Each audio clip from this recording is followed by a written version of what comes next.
வேத வாசிப்பு. சங்கீதம் 68. ராகத்தலைவனுக்கு ஒப்புவிக்கப்பட்ட தாவீதின் பாட்டாகிய சங்கீதம் 1 முதல் 35 வரை.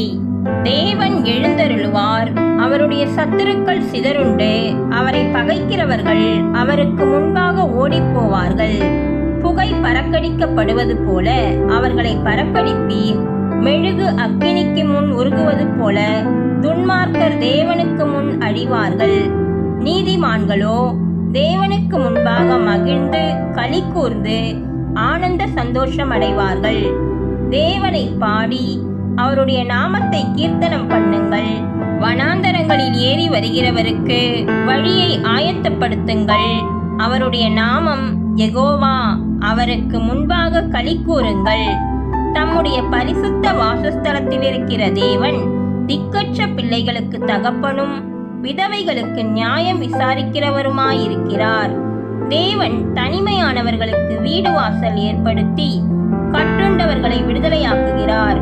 துரோகிகளோ வறண்ட பூமியில் தங்குவார்கள். தேவனே, நீர் உம்முடைய ஜனங்களுக்கு முன்னே சென்று அவாந்தர வெளியிலே நடந்து வருகையில் சேலா. பூமி அதிர்ந்தது, தேவனாகிய உமக்கு முன்பாக வானமும் பொழிந்தது. இஸ்ரவேலின் தேவனாயிருக்கிற தேவனுக்கு முன்பாகவே இந்த சீனாய் மலையும் அசைந்தது. தேவனே, சம்பூரண மழையை பெய்ய பண்ணினீர். இளைத்து போன உமது சுதந்திரத்தை திடப்படுத்தினீர்.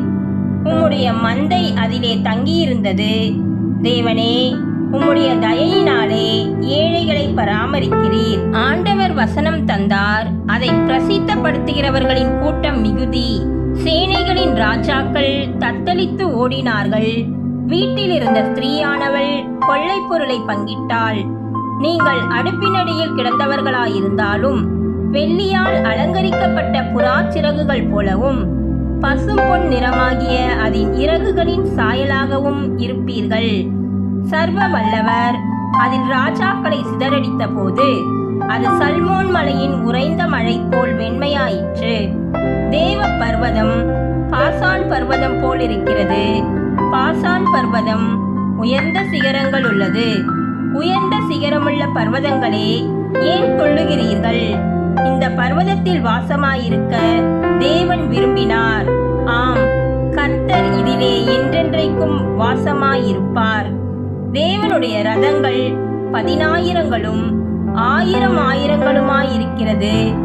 ஆண்டவர் பரிசுத்த ஸ்தலமான சீனாயில் இருந்த வண்ணமாய் அவைகளுக்குள் இருக்கிறார். தேவரீர் உன்னதத்திற்கு ஏறி சிறைப்பட்டவர்களை சிறையாக்கி கொண்டு போனீர்.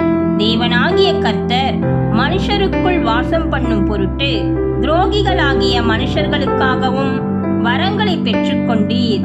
என்னாலும் ஆண்டவருக்கு ஸ்தோத்திரம் உண்டாவதாக. நம்மேல் பாரம் சுமத்தினாலும் நம்மை ரட்சிக்கிற தேவன் அவரே. சேலா. நம்முடைய தேவன் ரட்சிப்பை அருளும் தேவனாயிருக்கிறார். ஆண்டவராகிய கர்த்தரால் மரணத்திற்கு நீங்கும் வழிகள் உண்டு. மெய்யாகவே தேவன் தம்முடைய சத்துருக்களின் சிரசையும் தன் அக்கிரமங்களில் துணிந்து நடக்கிறவனுடைய மயிருள்ள உச்சந்தலையையும் உடைப்பார். உன் கால்கள் சத்துருக்களின் இரத்தத்தில் பதியும்படியாகவும் உன் நாய்களின் நாவு அதை நக்கும்படியாகவும் என்னுடைய ஜனத்தை பாசானிலிருந்து திரும்ப அழைத்து வருவேன். அதை சமுத்திர ஆழங்களில் இருந்தும் திரும்ப அழைத்து வருவேன் என்று ஆண்டவர் சொன்னார். தேவனே, உம்முடைய நடைகளை கண்டார்கள். என் தேவனும் என் ராஜாவும் பரிசுத்த ஸ்தலத்திலே நடந்து வருகிற நடைகளையே கண்டார்கள். முன்னாக பாடுகிறவர்களும் பின்னாக வீணைகளை வாசிக்கிறவர்களும் சுற்றிலும் தம்புரு வாசிக்கிற கன்னிகைகளும் நடந்தார்கள். இஸ்ரவேலின் ஊற்றிலிருந்து தோன்றினவர்களே, சபைகளின் நடுவே ஆண்டவராகிய தேவனை ஸ்தோத்தரியுங்கள். அங்கே அவர்களை ஆளுகிற சின்ன பென்யமீனும் யூதாவின் பிரபுக்களும் அவர்கள் கூட்டமும் செபுலோனின் பிரபுக்களும் நப்தலியின் பிரபுக்களும் உண்டு. உன் தேவன் உனக்கு பலத்தை கட்டளையிட்டார். தேவனே, நீர் எங்கள் நிமித்தம் உண்டு பண்ணினதை திடப்படுத்தும். எருசலேமில் உள்ள உம்முடைய ஆலயத்தின் நிமித்தம் ராஜாக்கள் உமக்கு காணிக்கைகளை கொண்டு வருவார்கள்.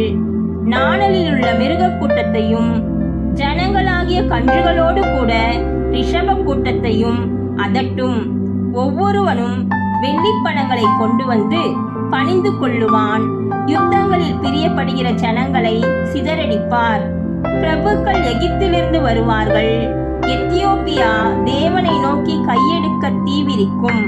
பூமியின் ராஜ்யங்களே, தேவனை பாடி ஆண்டவரை கீர்த்தனம் பண்ணுங்கள். சேலா. ஆதி முதலாயிருக்கிற வானாதி வானங்களின் மேல் எழுந்தருளி இருக்கிறவரை பாடுங்கள். இதோ தமது சத்தத்தை பலத்த சத்தமாய் முழங்க பண்ணுகிறார். தேவனுடைய வல்லமையை பிரசித்தப்படுத்துங்கள். அவருடைய மகிமை இஸ்ரவேலின் மேலும் அவருடைய வல்லமை மேக மண்டலங்களிலும் உள்ளது.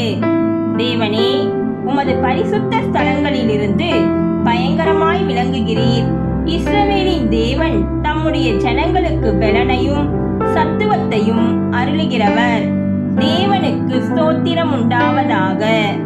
கர்த்தர் தாமே நம்மை ஆசீர்வதிப்பாராக.